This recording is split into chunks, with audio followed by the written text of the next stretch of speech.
Kuambie ule jirani yetu jana alipika pilau akaninyima. Afu kingine usikijua ni nani jirani pembeni yule pale yule maanisha yule pale apeli wake. Ila pale wale majirani zako wanaonekana kabisa ni wanafiki. Yaani hawapendi kutoa. Hawapendi kushirikiana na watu. Sasa unaishije pale? Naishi kwa uwezo wa Mungu. Ila jamani, hii dunia. Yaani yule mwingine yule jirani yako mwingine ni mchoyo kufuru zambi. Yaani yule anakunyima hadi maji ya kunywa. Mimi mwenyewe nilienda kuomba maji ya kunywa. Akaniwekea mkojo. Nikajua juisi. Anambia kunywa eneji hiyo. Kunywa nikanywa. Yapenda. Yule jirani yako kiboko kama mkojo na ukanywa. Nikunywa yote. Yule ni peponi. Sema nileta sukari. Wanaweka bwabwa. Sasa unaweka siku wewe unasikia za mkojo. Nimekuja kusikia baada ya kushiba. Nilikuwa na njaa mwezi. Wewe punguza utaila wewe. Utakuwa ni mavi. Wale majirani yako wanalomba kama nini? Yaani yapenda ulivyoniambia.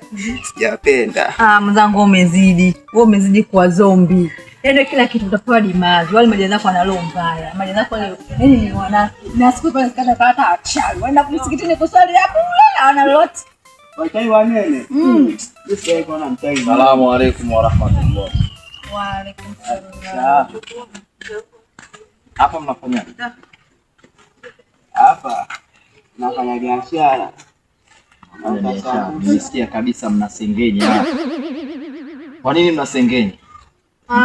Sisi hatusengenyi, ni vile tu tulikuwa tunataka kuhesabu mambo. Unajua maana ya kusengenya maana yake ni nini?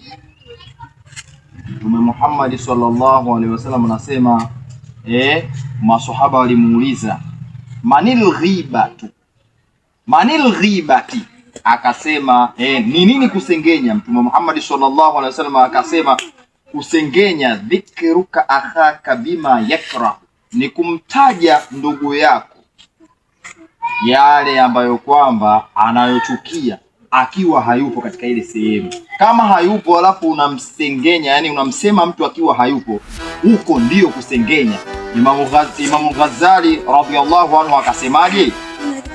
Dhambi za mtu mwenye kusengenya neno moja ni sawasawa ukachukua na madhambi mwanamke akazini mara 33. Unakuta dhambi moja ya kusengenya. Sitaki kumuona mtu. Wewe nenda huko wewe. Haya haraka, sitaki kumuona mtu.